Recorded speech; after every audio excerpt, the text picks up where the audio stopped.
I haven't spoken publicly about Angela for a while.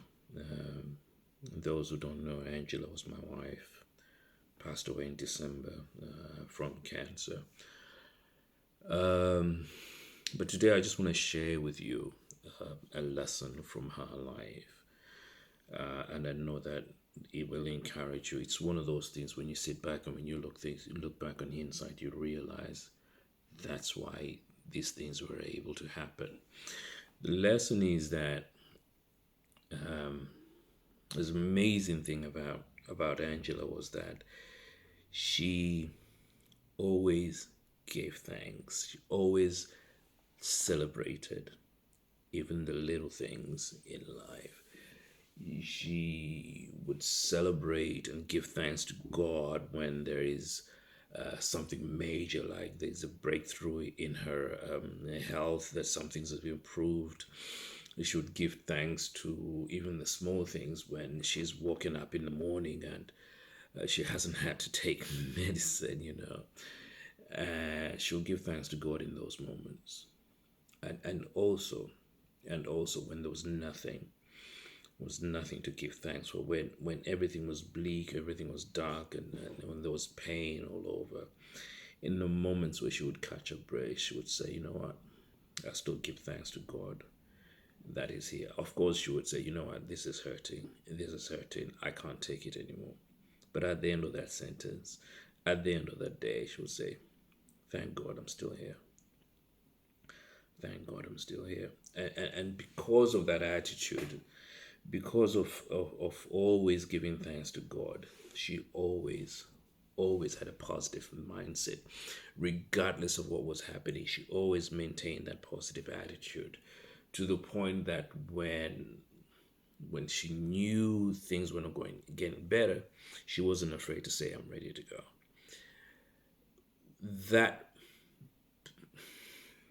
that mindset, that constantly giving thanks and rejoicing in God, acknowledging God's presence in your life, constantly kept her mind above the storm, to the point that, well, I would say the enemy failed. Yes, she died of cancer. Yes, her body was ravaged. Yes, she was in constant pain.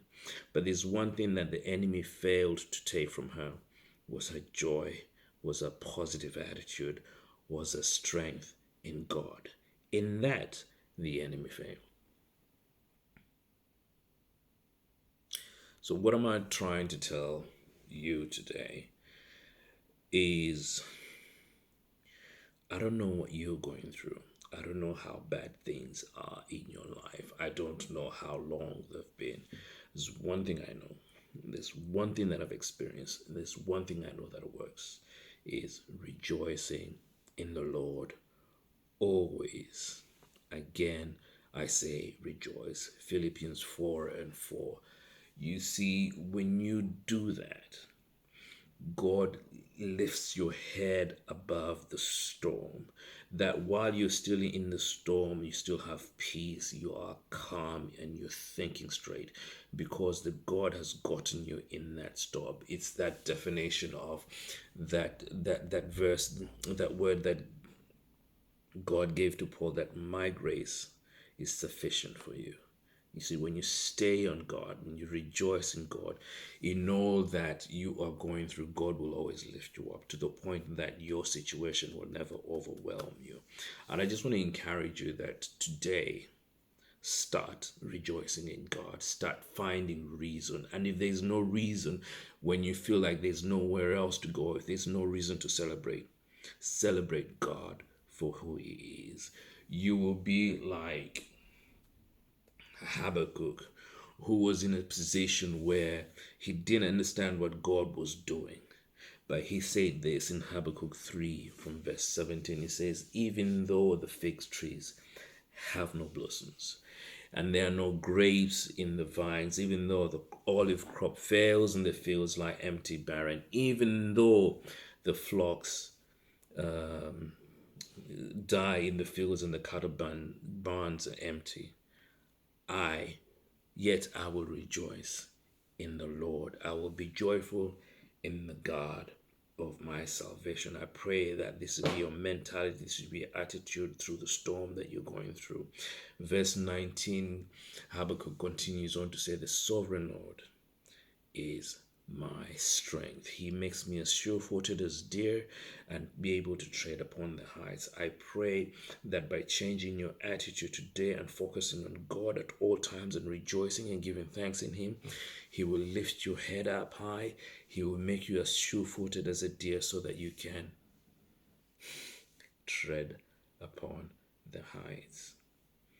The deer goes into heights and slippery places where no other animal can go, but he's able to because of that way he's sure-footed basically. So I pray that today, as you start to rejoice in God in your situation, He will lift you up higher.